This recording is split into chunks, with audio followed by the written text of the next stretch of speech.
दोस्तों नमस्कार, आपका स्वागत है आपकी अपनी YouTube channel target entrance exam पर। दोस्तों जैसा कि आपको पता है कि आज से हमारी टीजीटी पीजीटी होम साइंस के लिए क्लासेस स्टार्ट हो चुकी हैं। चलिए आज हम पहला प्रैक्टिस सेट होम साइंस का देखते हैं। पहला क्वेश्चन है, केनेथ बुक मॉडल में संचार प्रक्रिया के कितने तत्व हैं।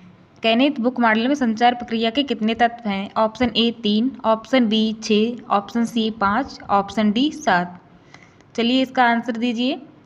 केनेथ बुक मॉडल में संचार प्रक्रिया के तत्व कितने हैं, तो यहाँ पे हमारा ऑप्शन सी सही हो जाएगा, 5 तत्व हैं। चलिए अगला क्वेश्चन देखते हैं। 1 दर्जन केलों का मूल्य 10.8 है। 1 दर्जन केलों का मूल्य 10.8 है। एक केले की कीमत होगी, तो यहाँ पे आपको एक दर्जन केलों का मूल्य 10.8 है, तो एक केले की कीमत बतानी है। तो सबसे पहले तो यहाँ पे देखते हैं कि 1 दर्जन में कितने केले होते हैं। 1 दर्जन में 12 केले होते हैं। 12 किलो का मूल्य है यहाँ पर 10.8। 12 किलो का मूल्य 10.8 है, तो 1 का निकालना है। तो इस पे यहाँ से हम 12 से भाग कर देंगे। 12 नेमा 108 और यहाँ पे पॉइंट लगाए 1 के बाद, तो यहाँ पे हम ऐसे पॉइंट लगा देंगे, तो यहाँ पे हमारा 0.9 आएगा। तो इसमें देखिए, इसमें 0.9 है, इसमें 0.9 है, तो यहाँ पे हमें पहला वाला ऑप्शन हमारा सही होगा, 0.9। चलिए अगला क्वेश्चन देखते हैं। त्रिकोणीय पट्टियों को प्राथमिक चिकित्सा और गल पट्टी के लिए घर में रखना अत्यधिक महत्वपूर्ण है। यह लिनन के चौड़े वर्गाकार टुकड़े को मध्य से कर्ण पर काटकर बना ली जाती है, जिसकी माप होती है। तो यहाँ पे ये क्वेश्चन कह रहा है कि त्रिकोणीय पट्टियों की माप कितनी होती है, ये बताना है आपको। ऑप्शन ए 16 से 20 इंच, ऑप्शन बी 26 से 30 इंच, ऑप्शन सी 36 से 40 इंच और ऑप्शन डी 46 से 50 इंच। तो यहाँ पे हमारा ऑप्शन सी सही हो जाएगा, 36 से 40 इंच। चलिए अगला क्वेश्चन देखते हैं। प्राथमिक स्वास्थ्य केंद्र की अवधारणा को किसने प्रस्तुत किया। ऑप्शन ए योजना आयोग, option B Mudaliar committee, option C केंद्रीय स्वास्थ्य परिषद और ऑप्शन डी भोर कमेटी। तो क्वेश्चन नंबर 4 का हमारा ऑप्शन डी हो जाएगा, भोर कमेटी। प्राथमिक स्वास्थ्य केंद्र की अवधारणा भोर कमेटी ने प्रस्तुत की थी। चलिए अगला क्वेश्चन है, परिचारिका को ज्ञान होना चाहिए। ऑप्शन ए कोमल, ऑप्शन बी कोमल तथा हंसमुख, ऑप्शन सी कठोर, ऑप्शन डी इनमें से कोई नहीं। तो परिचारिका को किसका ज्ञान होना चाहिए। तो परिचारिका को कोमल होना चाहिए या कठोर या कोमल तथा हंसमुख होना चाहिए। तो ये जो तीनों ऑप्शन है, ये ज्ञान नहीं, ये व्यवहार होता है। तो ये परिचारिका का व्यवहार हो गया, इसलिए इसमें से ऑप्शन डी ठीक होगा। चलिए अगला क्वेश्चन है। सेशन को लाइक और शेयर करते रहिए, ताकि अपने दोस्तों के साथ भी शेयर करिए, ताकि वो भी इसका फ़ायदा उठा सके, लाभ ले सकें। चलिए अगला क्वेश्चन है, किसी भी अध्ययन से संबंधित मूलभूत शोध कार्य के समूह को कहते हैं। किसी भी अध्ययन से संबंधित मूलभूत शोध कार्य के समूह को कहते हैं। ऑप्शन ए संदर्भिका, ऑप्शन बी साहित्य पुनरावलोकन, ऑप्शन सी परिशिष्ट या ऑप्शन डी भूमिका। तो इसका हमारा ऑप्शन ए सही हो जाएगा, उसे हम संदर्भिका कहते हैं।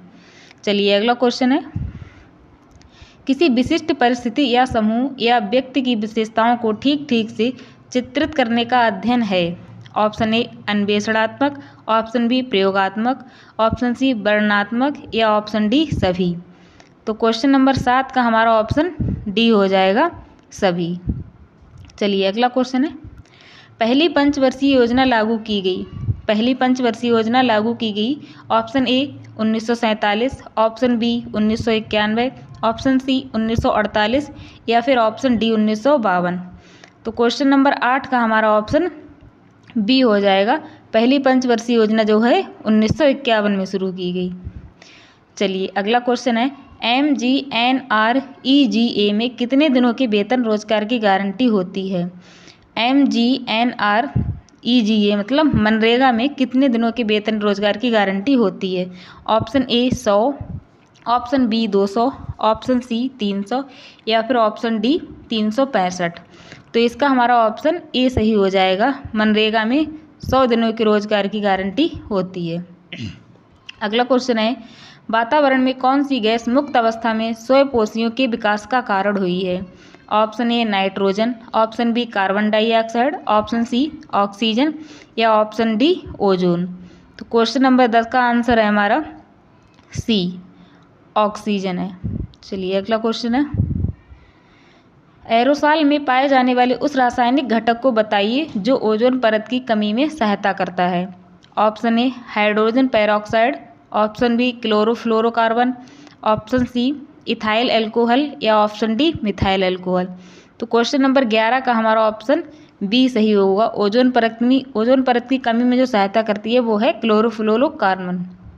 चलिए अगला क्वेश्चन है, गुर्दा एक स्त्रावित करती है, गुर्दा फिर खाली जगह स्त्रावित करती है जिसे रीनल एरिथ्रोपोएटिक कारक कहते हैं।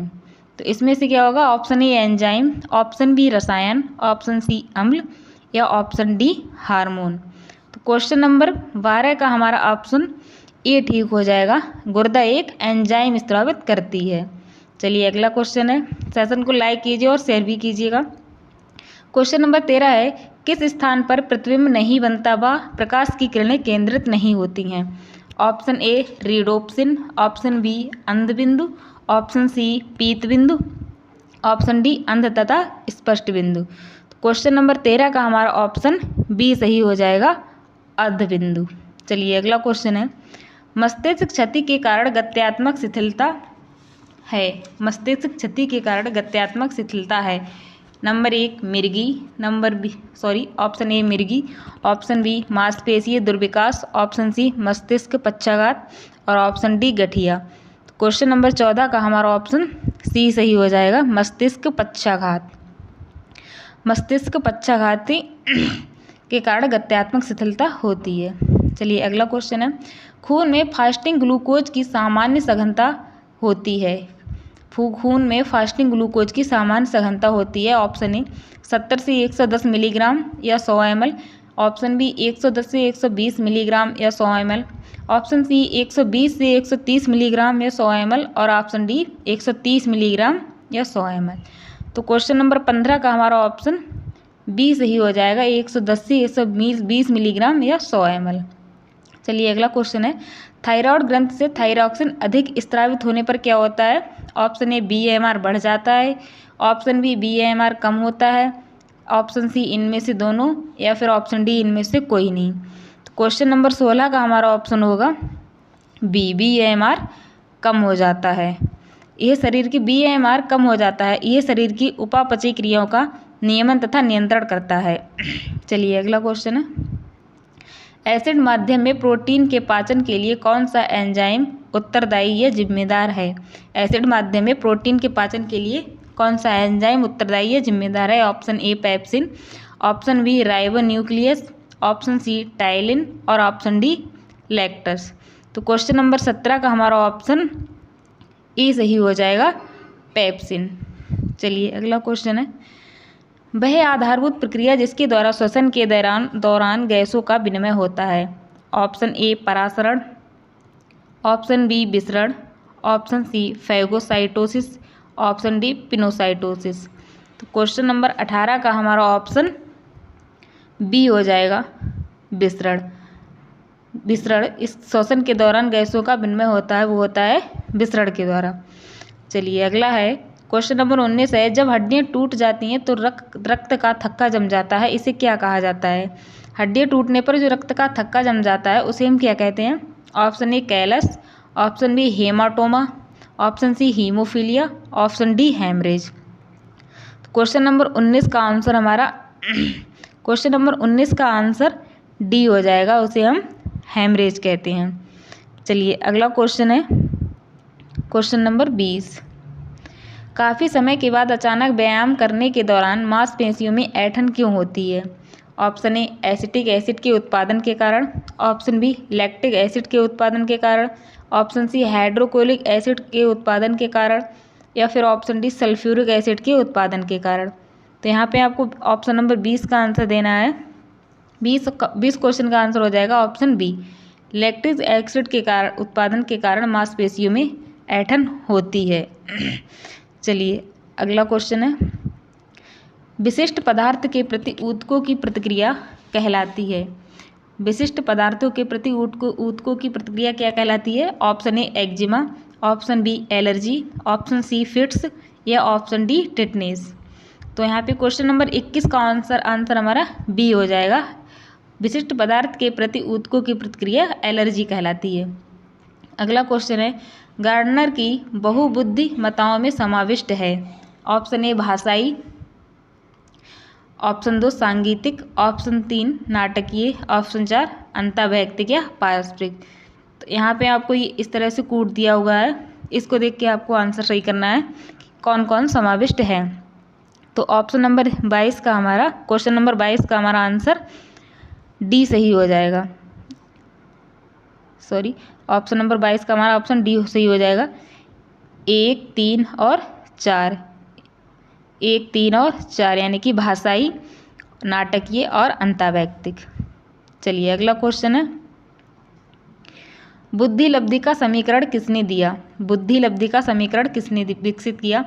Option A Stern, option B Binet, option C Terman या ऑप्शन डी स्पीयरमैन। तो बुद्धि लब्धि का समीकरण किसने दिया था? ऑप्शन सी, सॉरी, बुद्धि लब्धि का किसने दिया था? टर्मैन ने दिया था। तो यहाँ पे ऑप्शन सी ठीक हो जाएगा। चलिए अगला क्वेश्चन है, और जो बुद्धि लब्धि का फार्मूला होता है, इसे कैसे निकालते हैं? तो बुद्धि लब्धि बराबर मानसिक आयु बटे वास्तविक आयु और गुणे 100, इस तरह से हम निकालते हैं। चलिए अगला क्वेश्चन है, क्वेश्चन नंबर 24 है। भाषा के अध्ययन में सतह संरचना तथा गहरी संरचना शब्दों को किसके साथ संबंधित किया जा सकता है? Option A Albert Bandura, option B Noam Chomsky, option C Jane Elliott, option D B.F. Skinner. Question number 24 का हमारा आंसर बी सही हो जाएगा, नॉम चॉम्स्की। चलिए अगला क्वेश्चन है, क्रियात्मक समन्वय का अर्थ दो मांसपेशियों का आपसी समन्वय है। ऑप्शन ए अंगों, ऑप्शन बी शरीर, ऑप्शन सी अंगुली या ऑप्शन डी हाथ। क्वेश्चन नंबर 25 का हमारा आंसर ए सही हो जाएगा। क्रियात्मक समन्वय का अर्थ दो अंगों मांसपेशियों का आपसी समन्वय है। चलिए अगला क्वेश्चन है, और आप लोग अपना आंसर कमेंट बॉक्स में भी कर सकते हैं, हम देखते हैं।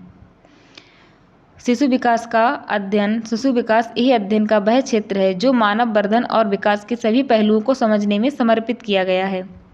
ए परिभाषा किसने दी है? Option A Hurlock, option B पेविवा और ओल्ड्स, ऑप्शन सी हेरीज, option D Burke. Question number 26 का आंसर ए हो जाएगा, हरलॉक ने परिभाषा दी है। अगला क्वेश्चन है, प्रारंभ के 2 दिन माँ के स्तन से निकलने वाला गाढ़ा पीला दूध कहलाता है। Option A prolactin, option B thyroxine, option C cortisone या फिर ऑप्शन डी कोलेस्ट्रम। तो जो प्रारंभ के 2 दिनों में जो माँ के स्तन से निकलने वाला गाढ़ा पीला पदार्थ होता है उसे हम कोलेस्ट्रम कहते हैं। दूध गाढ़ा पीला पदार्थ निकलता है उसे दूध कहते हैं, और जो शिशु होता है उसका, नवजात शिशु का जो पहला मल होता है उसे हम क्या कहते हैं? मिकोनियम। नवजात शिशु के पहले मल को हम मिकोनियम कहते हैं, तो इसे आप ध्यान रखिएगा। चलिए अगला क्वेश्चन है, क्वेश्चन नंबर 28 है, आदिवासी क्षेत्रों से संबंधित एक राष्ट्रीय कार्यक्रम है। Option A SDP, option B TDP, option C ORT या option D THC। Question number 28 का हमारा ऑप्शन बी हो जाएगा, TDP। आदिवासी क्षेत्रों से संबंधित राष्ट्रीय कार्यक्रम TDP है। TDP का फुल फॉर्म होता है ट्राइबल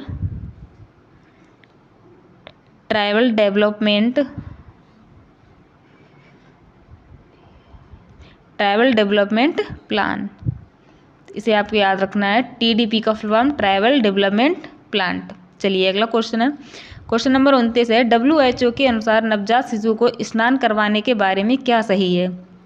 ऑप्शन ए जन्म के तुरंत बाद कराया जाना चाहिए, ऑप्शन बी जन्म के कम से कम 6 घंटे बाद कराया जाना चाहिए, ऑप्शन सी जन्म के 1 सप्ताह बाद कराना चाहिए या फिर ऑप्शन डी केवल 48 घंटे बाद कराना चाहिए। क्वेश्चन नंबर 29 का हमारा ऑप्शन बी सही हो जाएगा, जन्म के कम से कम 6 घंटे बाद कराया जाना चाहिए। चलिए अगला क्वेश्चन है, गर्भावस्था में अरक्तता से बचने का क्या उपाय है? अरक्तता मतलब यहाँ पे खून की कमी से बचने का क्या उपाय है कि जिससे खून की कमी ना हो? ऑप्शन ए पर्याप्त विश्राम करना, ऑप्शन बी दूध पीना, ऑप्शन सी प्रतिदिन विश्राम करना, ऑप्शन डी पर्याप्त मात्रा में पौष्टिक एवं संतुलित आहार ग्रहण करना। तो यहाँ पे क्वेश्चन नंबर 30 का आंसर डी सही हो जाएगा, पर्याप्त मात्रा में पौष्टिक एवं संतुलित आहार ग्रहण करना।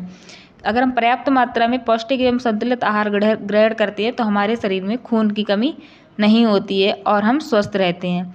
तो चलिए दोस्तों, ये था आज का पहला प्रैक्टिस सेट, और हम आज से डेली आपके लिए शाम को 7 बजे होम साइंस का प्रैक्टिस सेट कराते रहेंगे, और लास्ट में मैराथन क्लास भी कराएंगे, मॉडल पेपर भी लाएंगे। तो दोस्तों, इस सेशन को आप अब लाइक करिए और अपने दोस्तों के साथ भी शेयर करिए, ताकि जो टीजीटी पीजीटी होम साइंस की तैयारी कर रहे हैं वो भी इसको देख सकें और अपनी तैयारी को और बेहतर बना सकें। और शाम को 8 बजे आपकी मैथ की क्लास होगी, तो शाम को 8 बजे जुड़ना ना भूलें और अपने साथियों को भी लाएं। चलिए ठीक है, धन्यवाद। जय हिंद, जय भारत।